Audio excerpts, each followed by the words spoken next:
الحمد للہ رب العالمین۔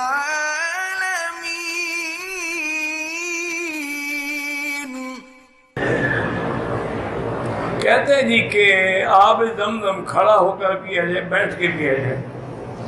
کھڑے ہو کے پیئے تو گناہ نہیں ہوگا۔ یہ مسئلہ لوگوں نے گھڑ رکھا ہے کہ جب زمزم آئے تو کھڑے ہو جاؤ، دلدل شریف آئے تو کھڑے ہو جاؤ، تازیہ شریف آئے تو کھڑے ہونے کے لیے مرد ہے نا جی، اور اس کے بعد زمزم آگے وہ بھی کھڑے ہو جاؤ۔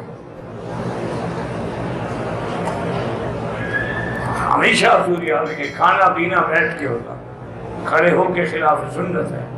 زمزم کھڑے ہو کے پیے تو گناہ نہیں ہوگا کہ حضور سے کھڑے ہو کے پینا ثابت ہے۔ یہ معنی نہیں کہ ضرور کھڑے ہوں۔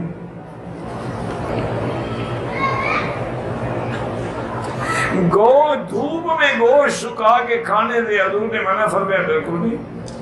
تو حضور کے زمانے میں ویسے ہی قربانی کے گوشت سکھائے جاتے تھے، غریب لوگ تھے 6 مہینے تک کھاتے رہتے۔